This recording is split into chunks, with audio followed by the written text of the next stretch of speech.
Hi Garden Club friends. I'm here to share a messy moment with you today. And I don't know about you, but I sort of feel like messy moment is every day for me right now. So anyway, bear with me. And I think today we're going to do a fall arrangement because who knows, maybe you'll learn something you could use in your Thanksgiving table. I am first going to talk about choosing materials. So I tried to pick materials that you can probably find in all your various sources, markets, Trader Joe's.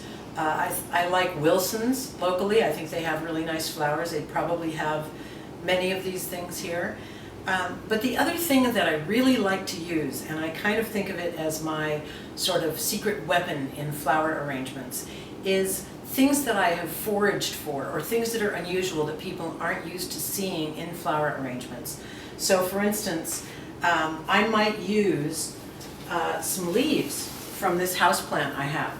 They're really attractive and they have an interesting pattern, and this is always here for me to use.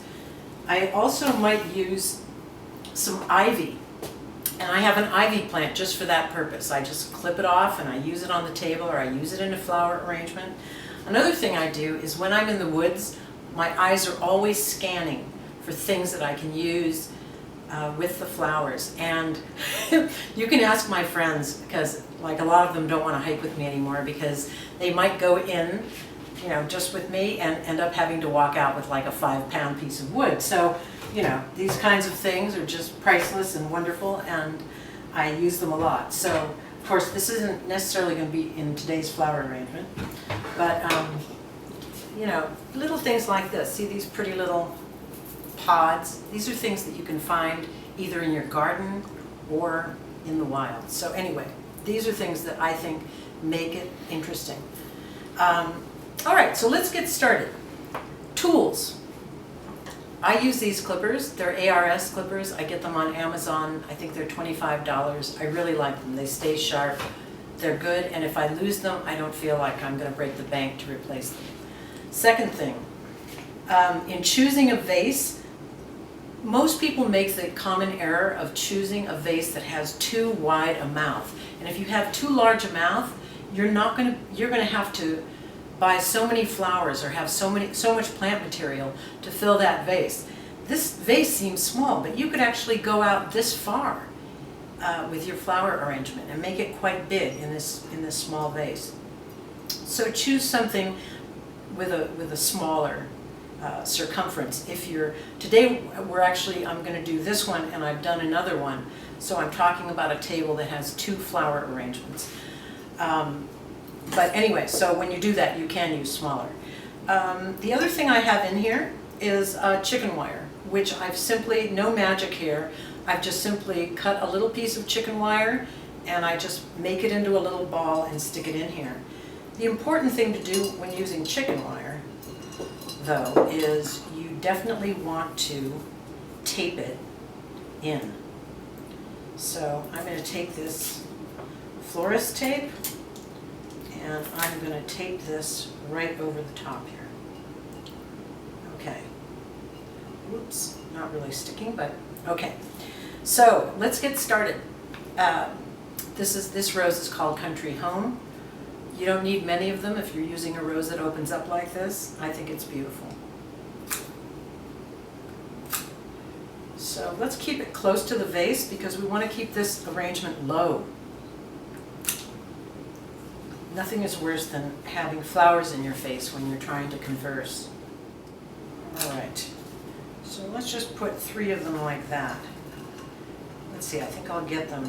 I think I put them too far out. Let me get them more toward the middle. Now, let's take these little, this is what you do with the little pods. You sort of make them your center. And it adds, I think, a bit of whimsy and definitely some interest in your flower arrangement. Next, I'll put the berries in because all these little materials are going to anchor the things that are still going into the arrangement. Let's put this beautiful protea in here. Protea is good. I like the pale color. It goes with the roses really well. And also, it adds more texture, which once again, that's what makes flower arrangement interesting. So I'm just going to stick this right in here. And as you can see, it's pretty. I'm also going to use this Japanese persimmon. And you can find these at Trader Joe's, most markets. I think they're beautiful in fall arrangements, and I also have them on the table, you'll see later. Okay, so I'm just sticking this floral stick right in. You can use a kebab stick, and I'm just going to stick this right here, and there we go. Suddenly we have a piece of fruit.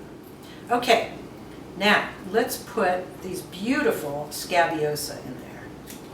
I like this because it's a very dramatic contrast with these pinky orangey colors, and it adds some depth and interest to the arrangement. Scabiosa come in lots of colors, so but look how gorgeous. And in the winter they have kind of a velvety quality to them, so it's wonderful. All right, now embarrassingly, because I was nervous about doing this, I have forgotten the name of this, but the important thing for you to think about when you're doing your own flowers is that it has a wispy quality. And I think it's good to have something in your flower arrangement that looks a little wispy, whether it's fern, whether it's a little wispy flower. You could even use baby's breath if you happen to like it. I actually don't like it, but anyway, so something wispy adds, you know, it just suddenly you have a little bit of gracefulness in here to me.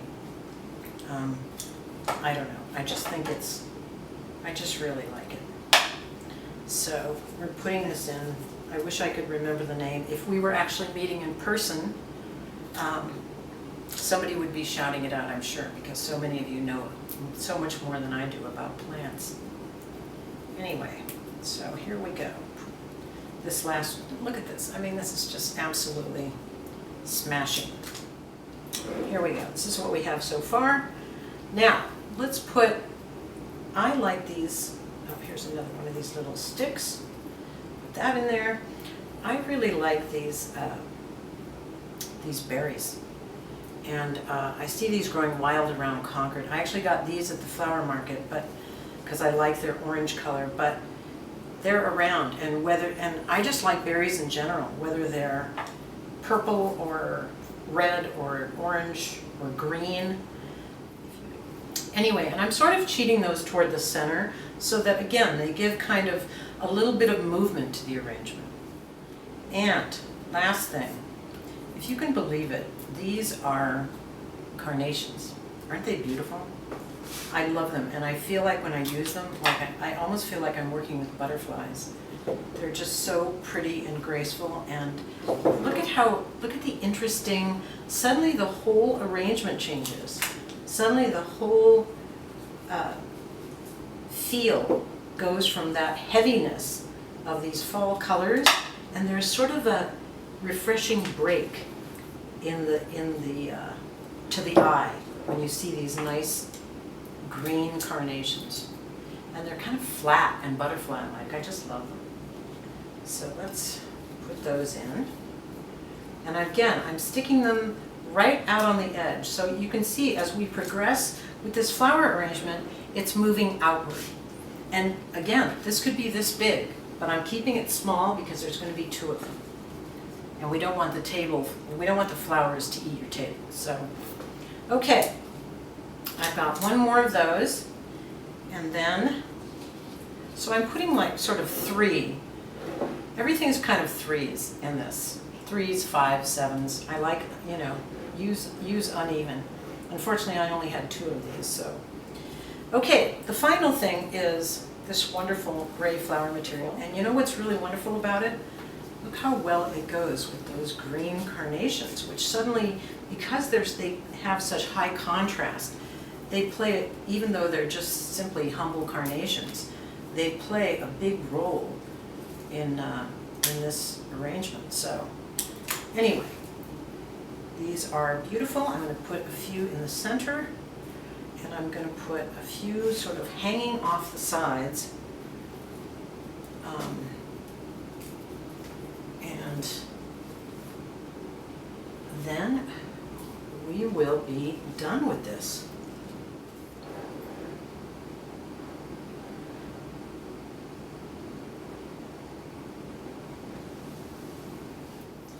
That's all done. I'm going to fold this now, and I'm going to show you how to dress up your table. So this is the fun and creative part. I mean, the flowers are fun and creative too, but this is the time when you can go out in your garden, or you can sneak into your neighbor's garden, or whatever. But find interesting, I found these leaves today in a friend's garden, and they're just going to be beautiful on the table. And again, here's the ivy, which we're going to use, and the persimmons, which are going to be on the table. So anyway, I'm just going to take these leaves, and I'm going to put these things sort of in the center of the table. And you can see that I'm not really being very precious about how I lay them out, because it just looks kind of relaxed. And then I also picked some little teeny leaves to add here so that it sort of gives that feeling of fall, because when you look at fall, it's a lot of helter-skelter. And so these leaves are just kind of as they are, just sort of. And you don't have to get perfect leaves. They can just be kind of whatever they are. You have your candles. And get a little bit of ivy in here to sort of tie it all together. And let's see. And that ivy's just kind of, again, it's sort of that lyrical, fun, kind of, I don't take myself too seriously kind of touch to your table that can be very actually warming and fun and put people at ease. As we know, sometimes our children need to be put at ease. Let's put this here, and you can see sort of how the whole table looks now.